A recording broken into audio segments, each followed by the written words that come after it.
Pengelolaan hutan lestari merupakan konsep yang dinamis dan berkembang untuk mempertahankan dan meningkatkan nilai ekonomi, sosial, dan lingkungan sumber daya hutan untuk generasi sekarang maupun yang akan datang. Dengan pengelolaan hutan lestari, kita dapat berkontribusi, termasuk penyelesaian solusi perubahan iklim global. Lalu apa keuntungan dari pengelolaan hutan lestari bagi rakyat maupun negara? Saat ini saya sudah bersama dengan Direktur Jenderal Pengelolaan Hutan Lestari, Bapak Agus Justianto. Kita akan berbincang banyak mengenai pengelolaan hutan lestari.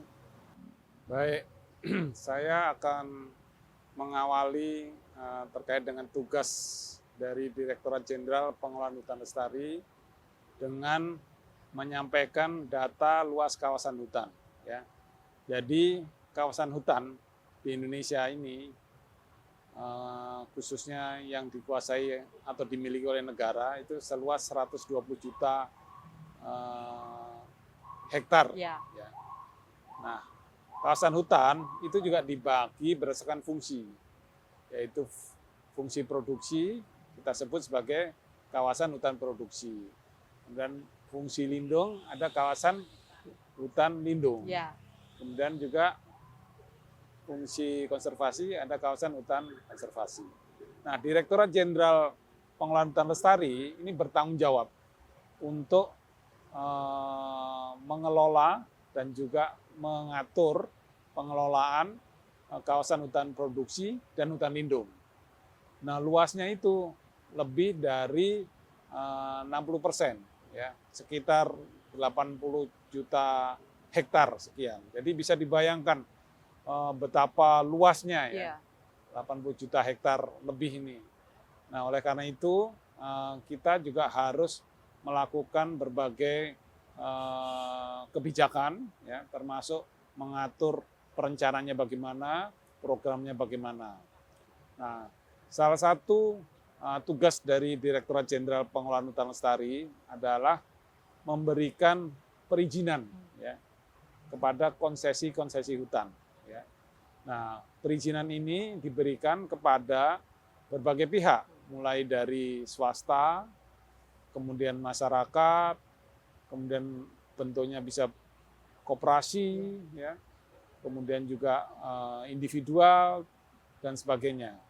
Dan kami mengembangkan satu kebijakan yang disebut dengan multi usaha kehutanan. Nah, multi usaha kehutanan ini paradigma baru. Kalau dulu ya hutan itu diberikan izin konsesi hanya untuk tujuan tertentu, misalnya untuk hutan tanaman. Ya. Jadi dia hanya bisa menanam saja. Nah, dengan multi usaha kehutanan, dia juga bisa menyesuaikan. Nah, ketika mengelola tanaman, terus dia melihat ada potensi lain di dalamnya, ada jasa lingkungan, maka dia bisa mengatur rencana kerjanya, disesuaikan untuk mengelola jasa lingkungan. Kemudian ekoturism, dan bahkan sekarang yang menarik adalah karbon. Wah iya, karbon. Nah, kenapa karbon ini menjadi menarik? Karena ternyata sudah menjadi pengetahuan dan informasi, dan juga secara ilmiah dibuktikan bahwa hutan ini bisa menyerap emisi gas rumah kaca. Ya.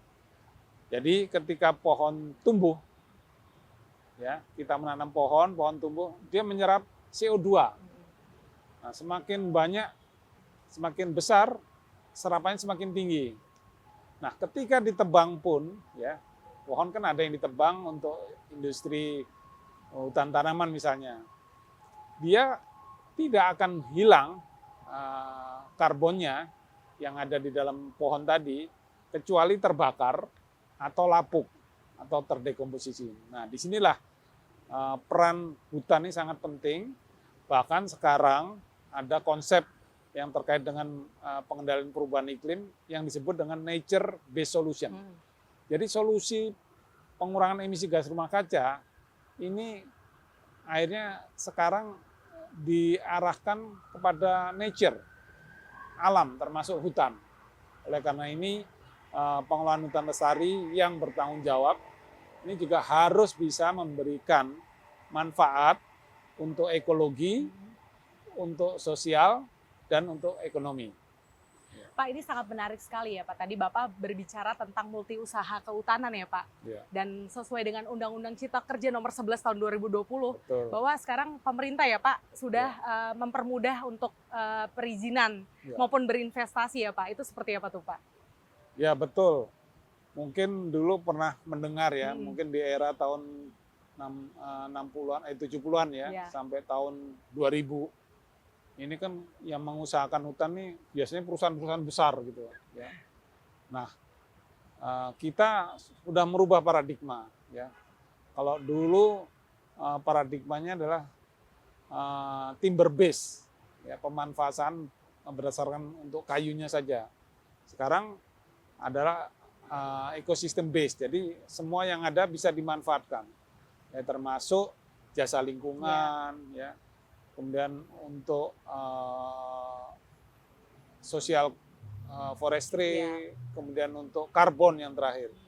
Nah, oleh karena itu dengan multi usaha kehutanan ini memberikan peluang tidak hanya untuk perusahaan-perusahaan besar, bahkan untuk perusahaan besar pun kita batasi sekarang. Kalau dulu satu perusahaan itu bisa sampai jutaan hektar dia mengajukan izin. Nah, sekarang kita batasi dan kita dorong program perhutanan sosial, di mana kita memberikan akses yang lebih besar kepada masyarakat untuk bisa ikut mengelola hutan. Ya. Nah, diantaranya dengan kegiatan-kegiatan multi usaha kehutanan yang skalanya kecil. Ya.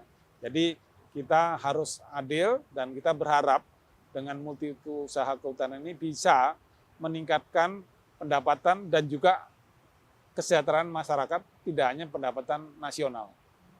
Pak, ini juga menarik ya. Tadi Bapak berbicara tentang masyarakat bisa untuk berusaha dan juga berinvestasi. Mungkin Bapak bisa menjelaskan gimana sih Pak caranya? Konsep perizinan yang kita sebut dengan perizinan berusaha pemanfaatan hutan atau PBPH. Ya. Nah, PBPH ini bisa di-apply atau diminta atau dimohon oleh semua pihak, ya. Termasuk masyarakat kecil. Nah, dalam pelaksananya atau implementasi dari PBPH, ini kita juga memberikan kesempatan kepada semua badan usaha. Jadi bentuknya harus badan usaha. Ya. Badan usaha, karena kalau individual ini belum dimungkinkan, karena kita memberikan izin kepada badan usaha. Baik itu badan usaha skala besar secara nasional, kemudian BUMN, BUMD, kemudian bahkan koperasi. Nah, masyarakat kecil yang ingin ya mengelola hutan, misalnya dia melihat di wilayah dia ada potensi apa ada potensi bukan hanya kayu, ada hasil hutan bukan kayu, ya misalnya untuk getah pinus, misalnya untuk madu, kemudian agroforestry ataupun campuran ya, tanaman campuran dengan tanaman pertanian, dia mengajukan sebagai koperasi. Jadi kita mendorong mereka membentuk koperasi dan bisa mengajukan izin. Dan kita bisa memproses tersebut dan akan diberikan izin ketika semua persyaratan dipenuhi. Izinnya juga mudah ya Pak, karena sekarang tuh udah online ya Pak, bisa melalui akses melalui online ya Pak? Betul, izinnya sudah sangat dipermudah. Nah, investasi ini secara online dan ini juga melibatkan beberapa kementerian lembaga. Jadi ada kementerian investasi, ya, semua harus mengajukan izin secara online kepada kementerian investasi. Kemudian proses selanjutnya secara teknis ini akan diverifikasi, dicek dan sebagainya oleh Kementerian Teknis. Kalau untuk wilayah hutan itu adalah Kementerian Lingkungan Hidup dan Kehutanan. Dan ini juga ya Pak sangat menarik sekali karena di sini untuk menghindari dampak ke depannya itu juga ada ini ya Pak, kesepakatan dengan masyarakat sekitarnya juga ya Pak ya? Oh iya, ya tentunya ini juga harus kita cek. Ya. Jadi tidak sembarangan orang mengajukan izin. Ya. Kita cek apakah di situ ada hak-hak lain, ya, karena tentunya semua wilayah atau lahan ini sudah dibagi habis berdasarkan hak. Sehingga kita harus cek apakah tidak ada hak orang lain atau lembaga atau institusi lain. Nah, baru ketika itu sudah dicek, kemudian peruntukannya juga dicek, terus kondisi tanahnya, lahannya, dan sebagainya secara teknis dicek. Kalau itu sudah sesuai, baru bisa diberikan izin. KLHK itu sangat luar biasa sekali ya Pak dalam meningkatkan investasi usaha sektor kehutanan. Hal itu bisa dilihat sepanjang tahun 2023 mencapai 331 juta US dollar, tumbuh 309,4%. Itu melebihi target sebesar 107 juta US dollar. Sangat luar biasa sekali ya Pak. Jadi itu juga dampak dari dibukanya kebijakan melalui multi usaha kehutanan. Karena kita mendorong lebih banyak pihak bisa ikut serta dalam pengelolaan hutan. Jadi akses kita buka lebih besar sehingga banyak aktor ya kita sebut bisa terlibat dalam bisnis kehutanan. Dengan begitu otomatis juga bisa membantu untuk meningkatkan perekonomian negara Pak. Iya, betul. Praktis ya Pak ya. Baik skala besar maupun skala kecil. Luar biasa sekali Pak. Saat ini manusia dan bumi tengah dihadapkan dengan 3 masalah besar utama, yaitu perubahan iklim, polusi udara atau limbah, dan hilangnya keanekaragaman hayati. Ya. Lalu tindakan nyata apa ya Pak yang dilakukan oleh KLHK dalam menghadapi triple planetary crisis tersebut Pak? Ya, nah tentunya menghadapi triple crisis tersebut, kita harus membuat kebijakan yang komprehensif. Ya, jadi tidak bisa parsial. Ya. Contohnya terkait dengan perubahan iklim. Ya. Kita termasuk negara yang berkomitmen untuk mengurangi emisi gas rumah kaca sesuai dengan kesepakatan global. Mungkin pernah dengar ada yang disebut dengan Paris Agreement. Dari Paris Agreement, kita melaksanakan komitmen kita dengan membuat target-target. Ya, target-target pengurangan emisi gas rumah kaca. Nah, target ini sudah dibagi semua sektor. Paling tidak ada 5 sektor besar yang bisa mengurangi iklim secara signifikan. Nah, di antara 5 sektor itu yang cukup potensial adalah sektor kehutanan. Ya. Oleh karena itu, kenapa sektor kehutanan ini sangat besar peranannya?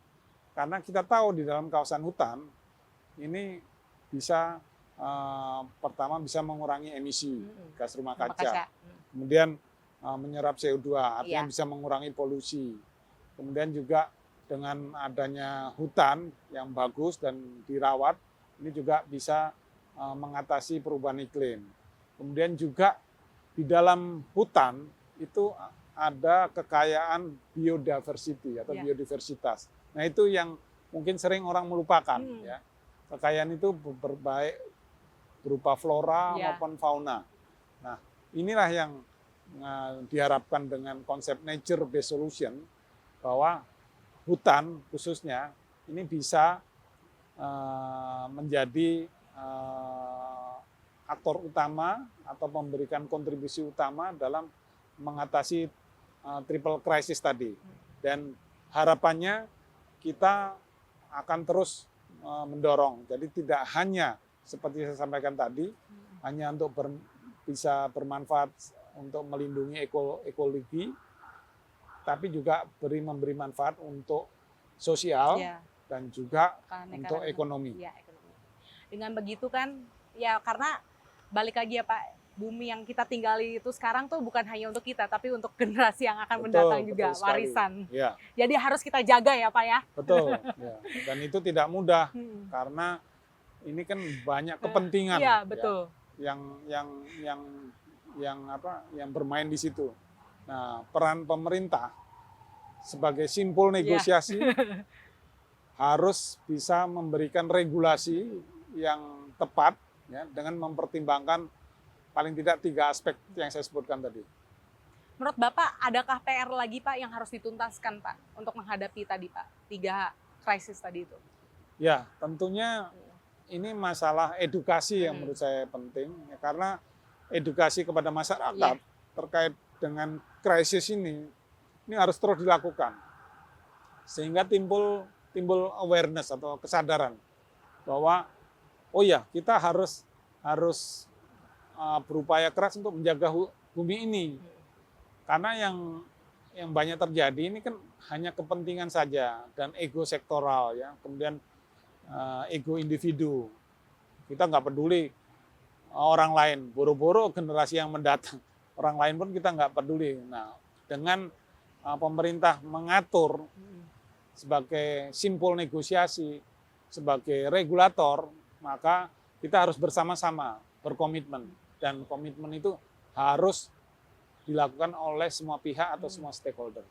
Bicara soal Rakornis yang digelar pada 10 sampai 11 Januari 2024 lalu, Menteri Siti memberikan pendalaman arahan yang terbagi menjadi 6 kelompok subjek. Salah satunya pengembangan dan peningkatan aksi iklim dan ekonomi karbon. Bisa dielaborasi Pak lebih lanjut tentang hal ini? Ya, kita sudah memberikan komitmen untuk mengurangi emisi gas rumah kaca yang tentunya dalam rangka pengendalian perubahan iklim. Nah, selain itu kita ternyata bisa juga mendapatkan manfaat dalam pengendalian perubahan iklim. Kalau selama ini ya negara-negara maju ya yang sudah mendapatkan banyak manfaat ya sehingga mereka bisa menjadi negara maju dan kaya, bahkan juga melakukan kegiatan yang dilakukan seperti melakukan penebangan hutan pada masa lalu. Ya. Nah, tentunya ini kita tidak bisa mengharapkan semua dipikul bersama. Tentu harus fair. Negara-negara maju yang sudah menerima manfaat, termasuk melalui industri mereka, ini mereka juga harus memberikan kompensasi. Makanya ada mekanisme pemberian kompensasi yang diatur melalui kesepakatan global. Oleh karena itu, banyak manfaat yang bisa diterima oleh Indonesia karena kita mempunyai potensi sumber daya alam termasuk sumber daya hutan yang bisa diberikan kompensasi. Nah, misalnya negara maju, mereka harusnya mengurangi emisi gas rumah kaca dengan mengurangi industrinya atau bahkan menghentikan. Nah, tentu mereka akan kolaps ya. Oleh karena itu mereka bilang oke, kami akan berikan kompensasi. Nah, ini potensi bagi Indonesia yang mempunyai dan dianugerahi hutan untuk bisa menerima kompensasi. Alhamdulillah kita sudah mendapatkan kompensasi melalui skema REDD+. Pernah dengar ya? Reducing Emission from Deforestation and Degradation. Ya. Dari situ kita udah banyak, bahkan udah jutaan US dollar ya, yang diberikan kompensasi kepada Indonesia. Nah, mudah-mudahan ini juga bisa mendorong semua pihak, termasuk masyarakat, untuk bisa menjaga hutan. Karena ternyata dari karbon, kalau kita menjaga, kita bisa meningkatkan additionality-nya, kita mendapatkan kompensasi. Dan itu potensi yang sangat besar bagi Indonesia.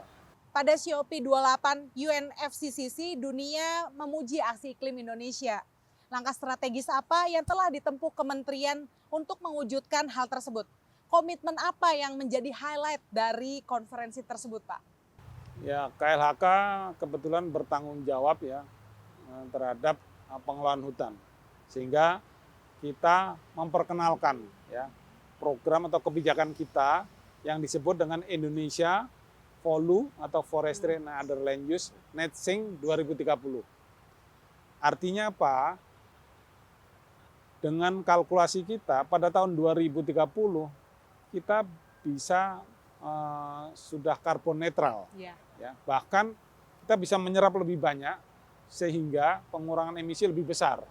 Artinya melalui program Indonesia FOLU Net Sink ini sangat potensial. Kenapa potensial? Karena kita dianugerahi dengan luas hutan yang sangat besar. Indonesia termasuk negara ketiga terbesar pemilik hutan tropis. Ya.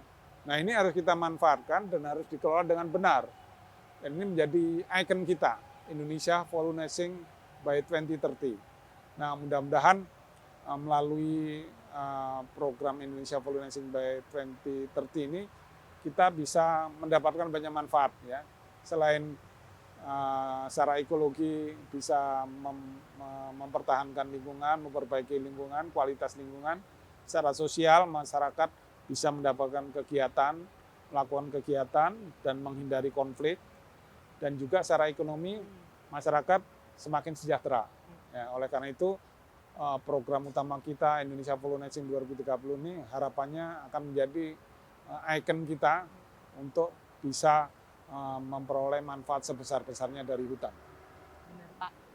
Ya, karena kita dengan segala kekayaan alam yang kita miliki ya harus kita manfaatkan potensi-potensi tersebut ya, Pak ya. Dan sudah ada di depan mata kita, tinggal kita secara bijak mengelola dengan baik.